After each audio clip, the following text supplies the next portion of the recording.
ஸ்ரீலங்காவில் வந்து upcoming election 2024 நடக்க இருக்கிற பிரசிடென்ஷியல் எலெக்ஷன். இந்த எலெக்ஷனுக்கு தேதியும் குறிப்பிடப்பட்டு இப்போ பேசும் பொருளாக இருந்து வந்திருக்கின்ற இந்த எலெக்ஷனில் வந்து பொதுமக்கள் இருக்கிற ஒரு தெளிவூட்டலுக்கு தான் இந்த வீடியோ பதிவை மேற்கொள்கிறோம். இதில் எப்படி இருந்தால் நாங்கள் பொதுவாக பொதுமக்கள்கிட்ட கதைச்சி பார்த்தா யார் வருவாங்கன்றது சொல்கிறது அவங்களுக்கும் தெளிவில்லாமல் இருக்கும். எல்லாருக்கும் சமமாக தான் இருக்குது என்றது நிலைப்பாட்டில் தான் பொதுமக்கள் இருக்கிறாங்க.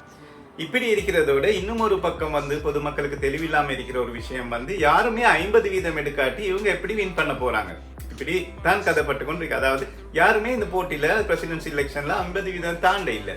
ஸோ ஆக்ட்ல இருக்கிறது எப்படின்னா 50+1 என்று இருந்தால் அவர் பிரசிடென்டா ஆவார்ன்றது தான். இருந்தாலும் பொதுமக்களுக்கு இருக்கிற சந்தேகம் வந்து யாரும் 50+1 போகாட்டி என்ன நடக்கும், இன்னொருக்கா செகண்ட் கவுண்டிங்கு போறதா அல்லது இன்னும் ஒரு எலெக்ஷன் வைக்கிறதான்றது வந்து தெளிவில்லை. இது சம்பந்தமாக தெளிவூட்டுறதுக்கு தான் இந்த பதிவை மேற்கொள்ளும். நாங்கள் எடுத்துக்கொள்வோம், கிட்டத்தட்ட 10 பேர் இந்த ஜனாதிபதி தேர்தலில் போட்டிடுறாங்கன்னு வச்சுக்கொள்வோம். எங்கள் எல்லாருக்கும் தெரியும், நாங்கள் வந்து எலெக்ஷனில் போலிங் பூத்துக்கு போய் எப்படி ஓட் பண்ணுறோம்னா, நாங்கள் ஓட் பண்ண பழகிருக்கிற ஒரு ஸ்டைல் எப்படின்னா புல்லடிட்டு பழகிருக்கிறோம். ஆனால் ஜனாதிபதி தேர்தல் உங்களுக்கு தெரிய வேணும், 1 2 3 போடலாம், அப்படித்தான் அது ரெக்கமெண்ட் பண்ணி இருக்கிறாங்க. 1 2 3 போடலாம். ஆனால் புல்லடியிட்டால் அது வந்து ரிஜெக்ட் பண்ணப்படுற வாட் அல்ல. ஸோ எனக்கு எப்படி நாங்கள் இதை பார்க்கணும்னால் சிலர் வந்து புல்லடிடுவாங்க. புல்லடியிட்டால் அந்த ஆளுக்கு அந்த ஓட் ஃபுல்லாகவே போய் சேரும். 1 2 3 போட்டு ஓர்டர் இவரை முதலாவதாக நான் விரும்புகிறேன், 2வது இவரை விரும்புகிறேன், 3வது இவரை விரும்புகிறேன்னு எங்களுக்கு அந்த ஓர்டருக்கு பேலட் பேப்பரில் சொல்லலாம். இதை வந்து ரிஜெக்ட் பண்ண மாட்டாங்க, இது அக்செப்டட். அடுத்தது வந்து புல்லடி போட்டால் அது வந்து ரிஜெக்டட் ஓட்டாக கருதப்படாது, அதுவும் சேர்த்து தான் படும். இது இப்படி இருக்க போக்கல நாங்கள் பார்ப்போம். உதாரணமாக 10 பேர் போட்டிடுறாங்க ஜனாதிபதி தேர்தலில். ஸோ 1 to 10 பேர் உதாரணமாக போட்டியிடும் பொழுது யாருமே 50% எடுக்க இல்லை. இதில் வந்து கூடுதலாக எடுத்திருக்கிறார். நாங்கள் சொல்லுவோம், ஏ என்ற நபர் கூடுதலாக எடுத்திருக்கிறார், 40% ஓட்டு எடுத்திருக்கிறார். பி என்ற நபர் வந்து 35% ஓட்டு எடுத்திருக்கிறார். ஸோ இவங்க 2 பேரும் தான் இந்த 10 பேர்ல லீடிங்ல இருக்கிறேன்னு வச்சுக்கொள்வோம். இப்படி இருக்கிற சந்தர்ப்பத்தில் என்னென்றால் 3வது ஆள்ல இருந்து 10வது ஆள் மட்டும் ஓரமாக்கப்படுவாங்க.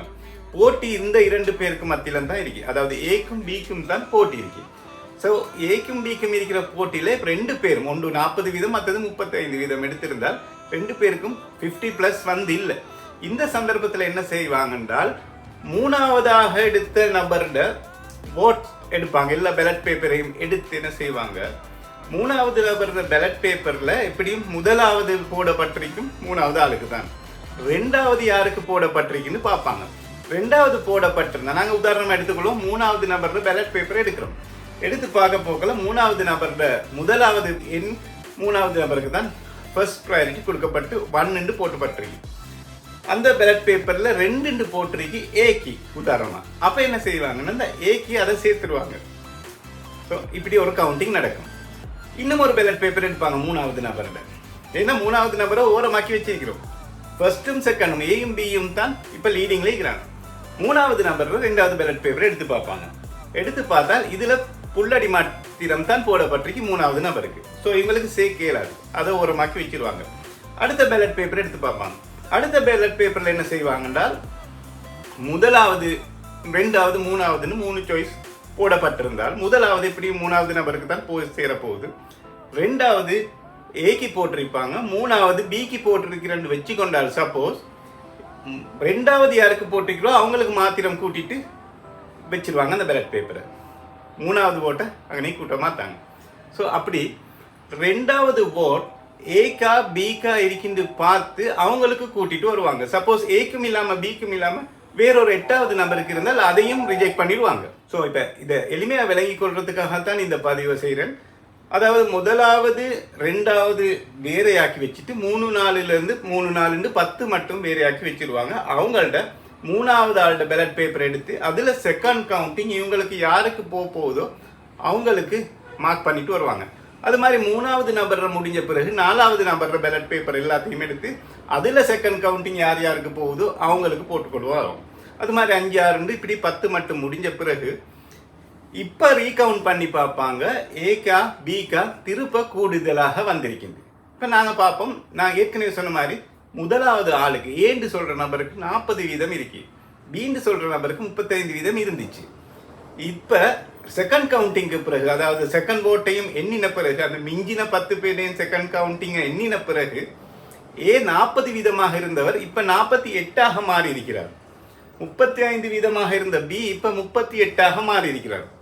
ஸோ 48 ஆகி 38 ஆகி இருக்கு. ஆனால் 50 தாண்ட இல்லாட்டியும் அதுல எந்த பிரச்சனையும் இல்லை.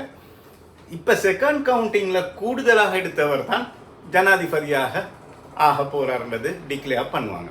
ஸோ இதுதான் சரளமாக விளங்கப்படுத்துறால் ஜனாதிபதி பேர்ல யாரும் 50% எடுக்காட்டி 50+1% எடுக்காட்டி எப்படி ஜனாதிபதியாக தெரிவு செய்யப்படுவாங்கன்னு சொல்றதுல சரளமான விளக்கம் தான் இது. ஸோ ஜென்ரலி இது மாதிரி தகவல்கள் பொதுமக்களை வந்தடைகிறது மிக குறைவாக இருக்கிறதால தான் இந்த பதிவு. இது மாதிரி உங்களுக்கு ஏதாவது சந்தேகங்கள் இருந்தால் கமெண்ட்ல கேளுங்க அல்லது இன்பாக்ஸ் பண்ணுங்க. இது மாதிரி எதிர்காலத்தில் முக்கியமான தகவல்களை பற்றி நாங்கள் கலந்துரையாடுவோம். மற்றும் ஒரு வீடியோவில் சந்திப்போம்.